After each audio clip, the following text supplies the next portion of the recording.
할렐루야. 오늘도 우리 주님의 크신 은혜와 축복이 여러분 모두에게 가득하기를 축원합니다. 가정의 달인 5월 두 번째 주일, 오늘은 어머니 주일입니다. 어머니라는 이름은 세상의 모든 이름 가운데 가장 아름답고 가장 감동적인 이름이라고 생각합니다.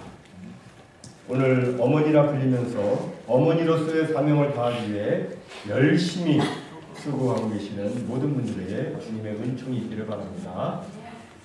그리고 이미 세상을 떠나셨기 때문에 또는 지금 당장 찾아가 뵐 수 없는 여건이기 때문에 어머니를 매우 그리워하시는 여러분에게 주님의 위로가 있기를 바랍니다. 그리고 혹시라도 여러분 가운데 어머니에 대한 기억으로 마음 아파하는 분이 계시다면 하나님의 위로와 치유가 있기를 바랍니다. 하나님께서는 꽃가루는 나비를 통해서, 그리고 하나님의 그 아가페 사랑은 어머니를 통해서 전달되게 하셨습니다. 그래서 이야기하기를 이 세상에서 하나님의 사랑을 제일 많이 닮은 것이 있다면 그것은 어머니의 사랑이라고 말합니다. 한없이 사랑하고 끊임없이 용서하고 또 자녀를 위해서라면 자기 자신을 희생하는 그 모습은 하나님의 사랑을 꼭 닮았습니다. 우리는 그 사랑을 먹고 자랐습니다. 사람들은 흔히 인류의 위대한 인물들과 모든 문명의 배우에는 어머니가 있다고 말합니다. 이 세상에 어머니 없는 역사는 없고 어머니 없는 문명은 없습니다. 시인 윌리엄 로스 월리스는 이런 말을 했죠. 요람을 흔드는 어머니의 손은 세계를 흔드는 손이다. 세계는 인간이 만든 그대로인데 그 인간은 또 어머니가 만든 그대로입니다.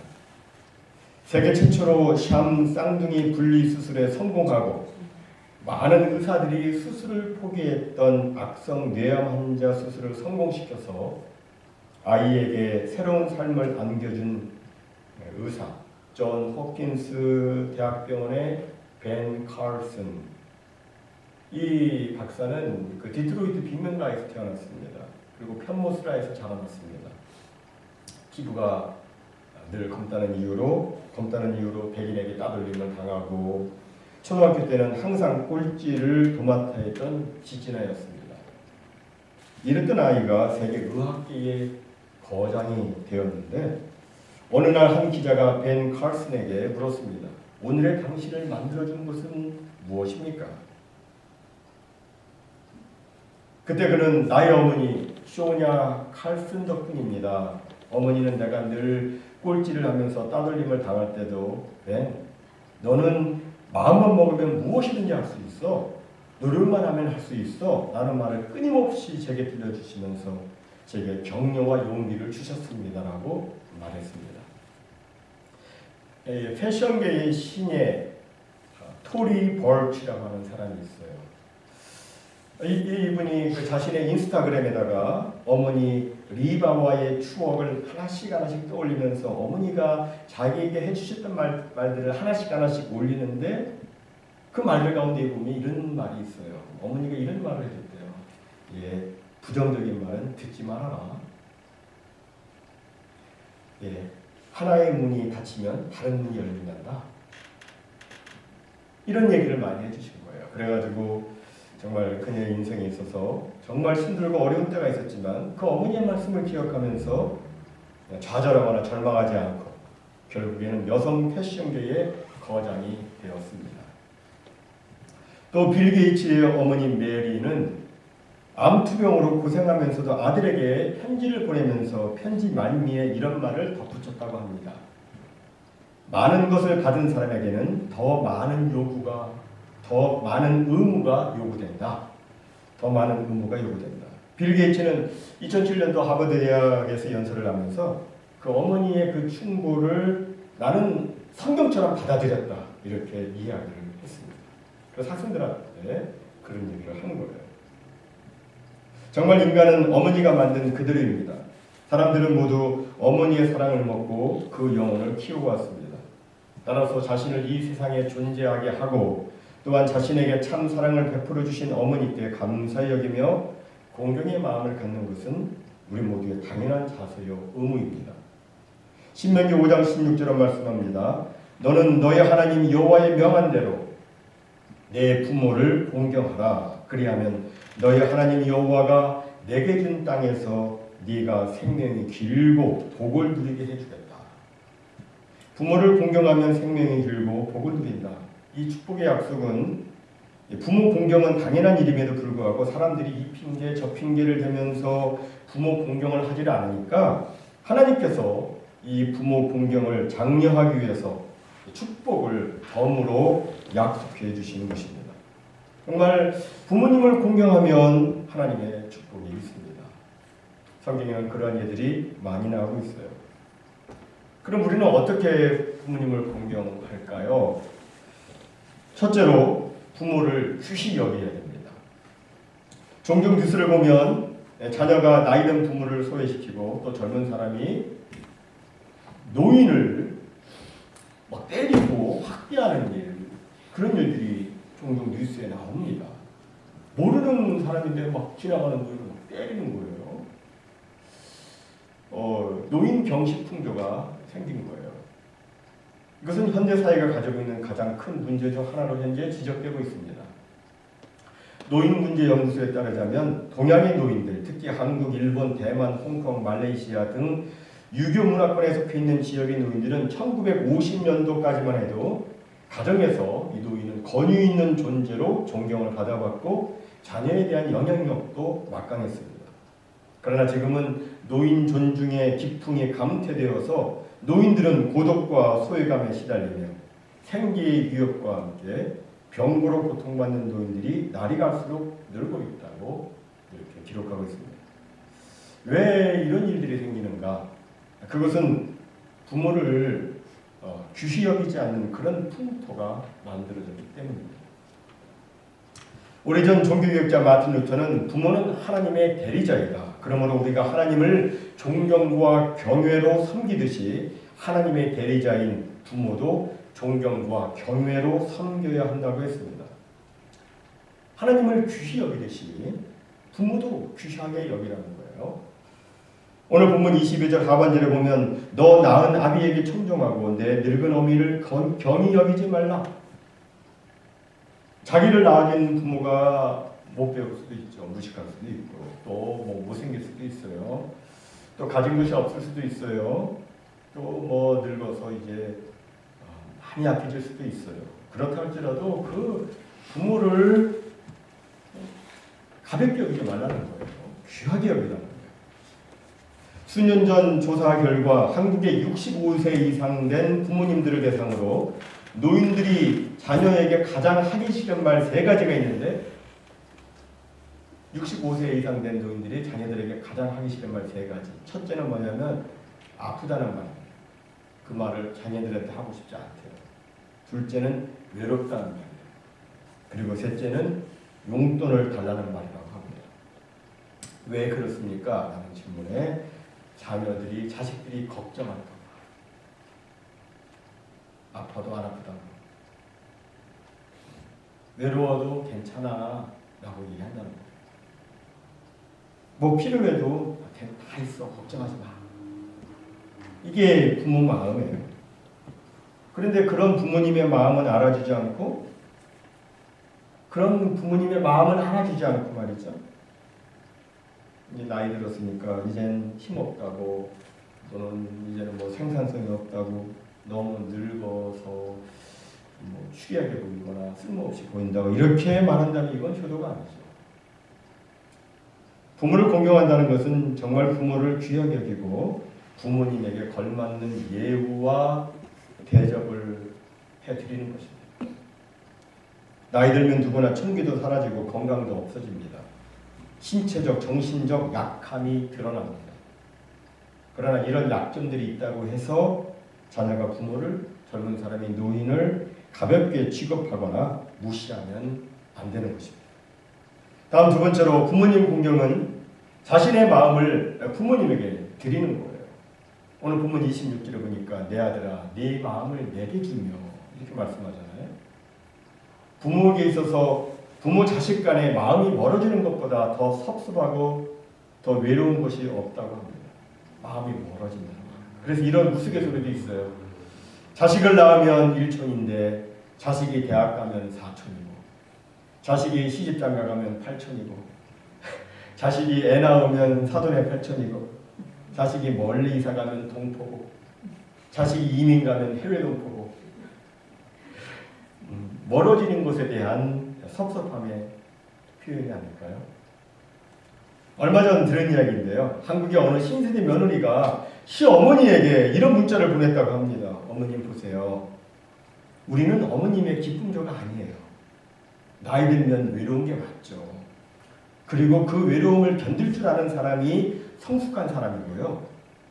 자식, 손자, 며느리에게서 인생의 위안이나 기쁨을 구하지 마시고 외로움은 노인정이나 가서 달래세요. 어머님, 죽을 땐 누구나 혼자입니다. 그 나이엔 외로움을 품을 줄 아는 사람이 아름다운 사람입니다. 늙으면 정신이 쇠퇴해지고 판단력도 줄어드니까 말도 조심해야 되고 남의 일에 훈수하는 것 이거 절대 삼가셔야 됩니다. 그리고 나이 든다는 건 자신의 삶이 소멸해가는 것임을 깨닫고 혼자 조용히 물러나는 법을 배우셔야 합니다. 그리고 어머님, 전화를 몇 개월에 한 번을 하든 1년에 한 번을 하든 아니면 영영 하지 않던 그것이 뭐가 그리 중요한가요? 그것 가지고 애들 아빠 그만 좀 괴롭히세요. 이번 명절에 몰디브로 가족 여행 가니까 어머니 그리 하시더라고요. 그러자 시어머니가 며느리에게 이렇게 답장을 했습니다. 고맙다 며느리야. 형편도 어려울 텐데 이렇게 여행을 가면서 10만 원씩이나 보내주고 이번 설에 내려오면 선산 판 거 60억 원 하고 여기 앞에 도로 난다고 토지 보상 받은 것 30억 원 합해가지고 삼남매한테 나눠주려고 했는데 뭐 바꾸면 할 수 없지. 어쩌겠냐. 둘째하고 막내딸에게 반반씩 나눠주고 가련다. 내가 살면 얼마나 더 살겠냐. 여행이나 잘 다녀와라. 나는 두 남매하고 명절을 보내마. 그러자 며느리가 깜짝 놀라서 부랴부랴 이렇게 답장을 했습니다. 허걱! 사랑하고 존경하는 어머님, 이런 세상에 친정 어머니한테 보낸다는 문자가 잘못 가버렸네요. 이런 말할 놈의 정신같은 이라고 유유. 친정에는 몰디브 간다고 하고서 설 연휴 내내 시댁집에 가 있으려고 했거든요. 헤헤헤. 새해 어머니가 좋아하시는 육포 잔뜩 사서 내려갈게요. 어머니 저를 딸처럼 아껴주셔서 감사해요. 오늘은 어머님께 엄마라고 부르고 싶네요. 사랑하고 존경하는 엄마. 그러자 시어머니가 며느리에게 이렇게 답장을 보내왔습니다. 아, 사랑하는 내 며느리, 내 딸 엄마라고 불러줘서 눈물나게 고맙구나. 그런데 이걸 어떻게 하면 좋으냐. 내가 그만 눈이 나빠서 10,000원을 쓴다는 게 억원으로 오타를 쳐버렸어. 선산 판 거 60만 원, 보상받은 거 30만 원, 합해서 90만 원이다. 이 돈으로 명절 세우고 장가 났다. 얼른 와서 음식이나 만들어다오. 사랑하는 내 딸아, 나는 덕분이다. 네가 있어서 내 노후가 정말 행복하고. 이런 이야기를 들으면 웃음이 나오기도 하지만 뒷맛이 좀 씁쓸합니다. 사랑하는 성도 여러분, 효도의 본질은 마음이 있죠. 아무리 물질적으로 잘 해드린다 할지라도 마음이 멀어지면 안 됩니다. 오늘날 생활비 용돈은 보내드리면서 마음이 부모에게서 멀리 떠난 사람들 있는데 진정한 효도는 내 마음에서 항상 부모님을 떠나 보내지 않는 것입니다. 진정한 효도는 내 마음을 부모님께 드리는 거예요. 마지막 세 번째로 부모를 공경하는 것은 부모님을 즐겁고도 기쁘게 해드리는 것입니다. 오늘 본문 25절에 보니까 내 부모를 즐겁게 하며 너를 낳은 어미를 기쁘게 하라고 말씀합니다. 그럼 어떻게 부모님을 기쁘게 해드릴 수 있을까요? 용돈도 드리고 효도 관광도 시켜드리고 하는 것 좋은 방법이죠. 나이 많이 드신 노인 부모님한테는 나이야 가라 이 폭포를 또 보내드리면 더 좋을 거예요. 근데 그것도 좋은 방법인데 여기도 좋은 방법이 있습니다. 소개시켜드리자면 그건 뭐냐면 부모님과 자주 대화를 나누고 부모님이 하시는 말씀을 즐겁게 듣는 것입니다. 연세가 들면 하고 싶은 이야기가 많아요. 그런데 상대가 없습니다. 그래서 이야기를 했다면 오랜 시간 이야기를 하십니다. 어떤 때는 새로운 말씀은 거의 없고요. 전에 하신 말씀을 또 하시고 또 하십니다. 그런데도 아주 신명나게 막 말씀을 하시는데 그 말씀하시는 것을 잘 들어주는 일이 중요합니다. 왜냐하면 부모님께서는 그 말씀하시는 것을 통해서 자신의 존재 의미와 보람을 느끼기 때문입니다. 그렇죠. 그 이야기할 때 자신이 존재, 자신의 보람을 느끼게 돼요. 우리는 부모님의 말씀이 틀리다고 시대에 뒤떨어진다고 무시하지 말고 그 말씀 속에 부모님의 인생이 들어있고 부모님의 지혜가 있고 부모님의 사랑이 있다 생각을 하면서 그 이야기를 진지하게 그리고 즐겁게 듣는 것이 필요합니다.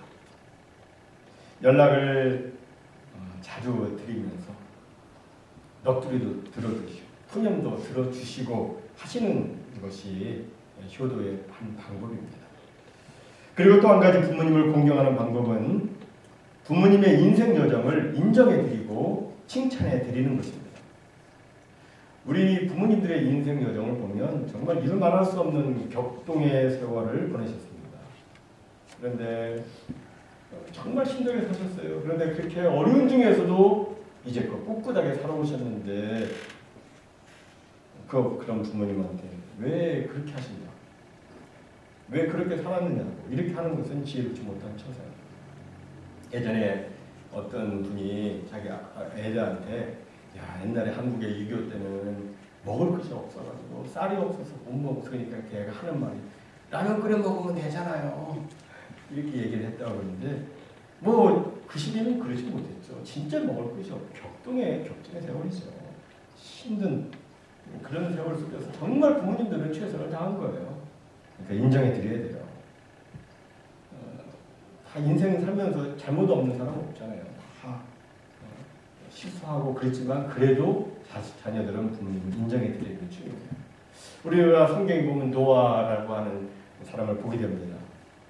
노아는 당대의 의인이었죠. 의로운 사람이었습니다. 완전한 사람이었고 당대에 있어서 그리고 하나님과 동행했던 그런 사람이었어요. 그러나 그도 자식들 앞에서 실수를 했습니다. 그 의로운 사람 노아도 그랬다면 왜 우리의 부모님에게는 실수가 없으셨겠습니까? 이 세상에 완벽할 수 있는 부모는 아무도 없어요. 어딘가 실수가 있고 잘못이 있고 그래요. 부모님의 삶에도 아쉬움이 있고 후회도 있고 실수도 있고 그렇습니다. 하지만 그래도 부모님은 자녀를 통해서 자기가 살아온 인생에 대해서 인정받고자 하는 그런 마음이 있어요. 정말 힘든 세월 잘 살아오셨다고 꿋꿋하게 잘 살아오셨습니다. 이렇게 그런 이야기를 듣고 싶은 그런 마음이 부모님에게 있습니다. 부모의 길을 인정해드리고 우리의 눈으로 부모님의 길을 즐거워하는 자세. 오늘 26절 하반절에 보면 그런 말씀이 있잖아요. 내 길을 즐거워하고 그게 부모가 얘기를 한 거예요. 부모님의 길을 즐거워하는 자세가 자녀들에게 필요합니다. 정말 우리 부모님들 힘들고 어려운 세대 잘 지내오셨어요. 그 덕분에 오늘의 우리가 있습니다. 이것 하나만 가지고도 우리는 부모님을 인정해 드려야 됩니다. 예전에 어느 보험회사의 이색적인 광고가 사람들의 시선을 끌었던 적이 있었습니다. 그 광고는 다름 아닌 아버지와 어머니에 관한 것이었는데 그 내용을 잠시 소개해 드립니다. 29, 14시간을 기다려서야 자식의 울음소리를 들을 수 있었습니다. 그때 당신은 당신도 모르게 기도를 올렸습니다. 37, 자식이 초등학교에 들어가 우등상을 탔습니다. 당신은 액자를 만들어 가장 잘 보이는 곳에 걸어 두셨습니다. 아직도 당신의 방에는 누렇게 바랜 액자가 걸려 있습니다. 43, 이른 아침 모처럼 자식과 뒷산 약수터에 올라갔습니다.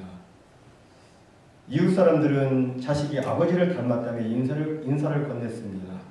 당신은 괜히 기분이 좋았습니다. 48. 자식이 대학 시험을 보러 갔습니다. 당신은 평소와 다름없이 출근했지만 하루 종일 일이 손에 잡히지 않았습니다.